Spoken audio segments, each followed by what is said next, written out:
Hi guys, I know I haven't posted a video in a while, but one of the reasons that I wanted to post a recent video is I've been kind of a little bit busy, little out, started a new job, and I know that's not an excuse. So I'm sorry. But I wanted to start reposting, talking about like kind of family, talking about diabetes, talking about everything that contributes to it. I know that a lot of times when you're diabetic, you kind of have to make decisions like, oh, if I have that, can I have this? Ooh, if I have this, can I have that? Guys, we all have to make compromises in all aspects of our life. And sometimes it's really important that some of the compromises that we have to make affect our lives. So, one of the things that I've started doing lately, and I found that my sugar levels, seriously, without insulin, tend to really drop when I eat this certain food. Because I kind of noticed that I was starting to get cold, and randomly throughout my life, every once in a while I would just get cold, and I would feel cold, you know?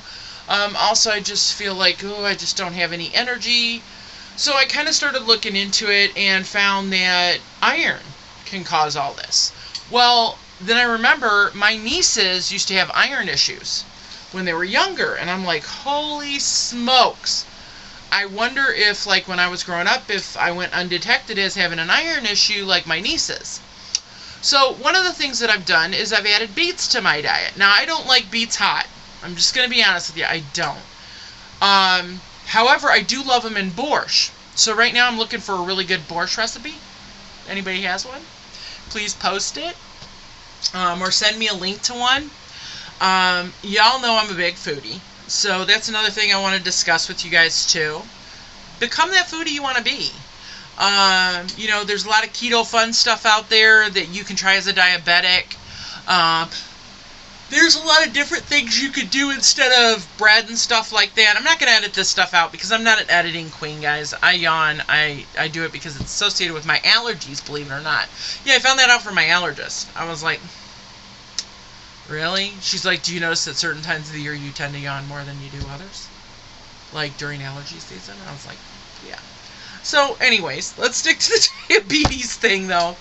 I've added beets to my diet. So I eat beets cold right out of the can. So I'm going to tell you what I noticed, and it was really drastic the other day. My sugar was at 214, and it was because I had just eaten dinner. Well, instead of taking insulin, I decided I wanted to eat the beets and see what happened.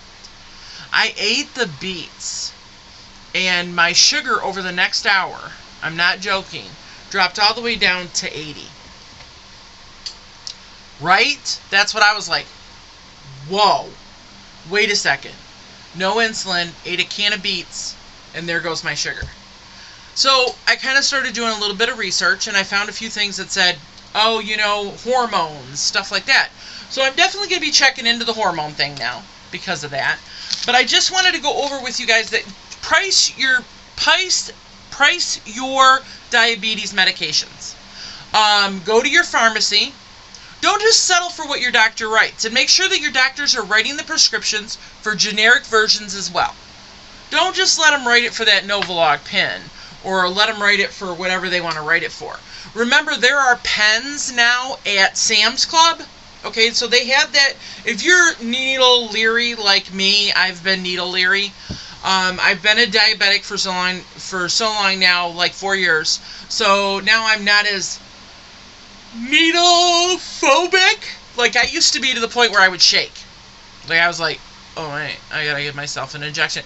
And my husband thought it was funny to go, oh, hit one up, and it would freak me out. Because, you know, I don't know, when I was growing up, they used to show us those horrible, scary videos of the drug addicts. So, like, I think that's where my needle phobia came from. I was terrified. Watching the people, then the needles hanging out of their arms. They were very graphic videos when we were kids. Not like nowadays. Our Sesame Street videos that I used to watch now are considered PG-13 because the kids bounce on the box springs and the mattresses without anything on them. Okay? So it kind of amazes me. I don't know. I mean, I agree with certain kinds of censorship, but I think if you over-censor too much, you're going to end up where a world where people go around and they don't know if they could do that, or they want to test it because it says they can't. You know what I mean? Sometimes kids got to fall and get back up. You know, it's like Batman's, dad said to him, why do we fall?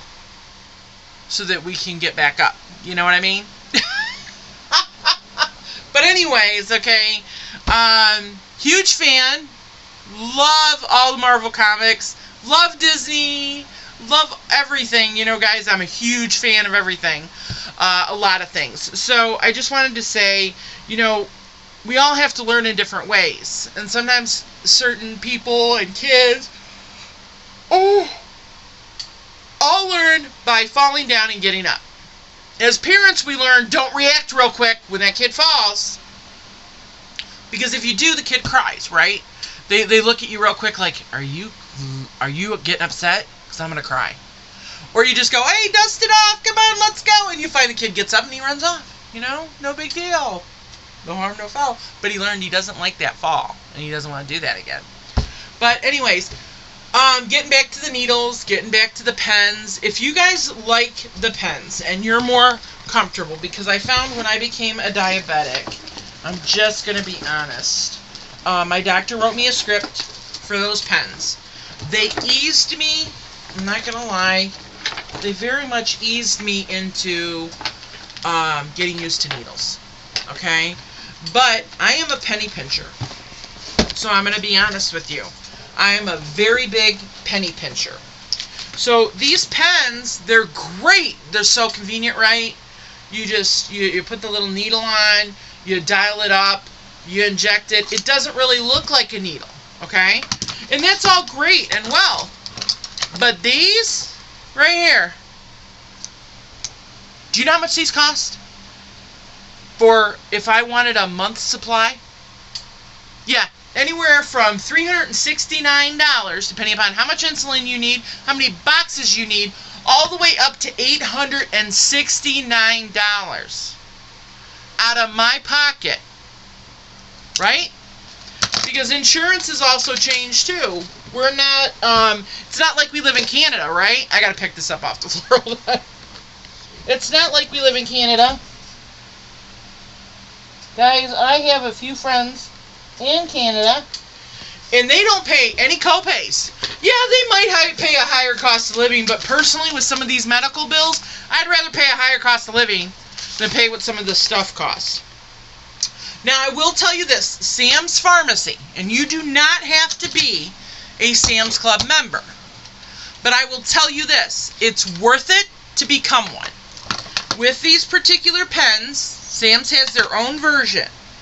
And you can get the pen for like, I think it's $42.88 for let's see, a quantity of 15 mLs. So you probably get a pack of pens. And I'm going to check on the price of this too. It's about $50. But $50 compared to $500, I think it's kind of worth it. So I'm probably going to do a few videos today, so you're probably going to see me in this black shirt a lot. I love this black shirt, okay? I have quite a few black shirts. I have quite a few purple, and I have the Army green. Go Army! Go Navy, and go Air Force. I would say go anything, Marines as well. I salute all of you for being fabulous and defending this country, and we should do more for our military than we do. But you guys are rock stars, and I want to say thank you for your service, and we'll be back in the next video to talk about these things, and to talk about pens, and how to save money and needles. Okay, guys? So I'm at my limit. I'll talk to you in a few.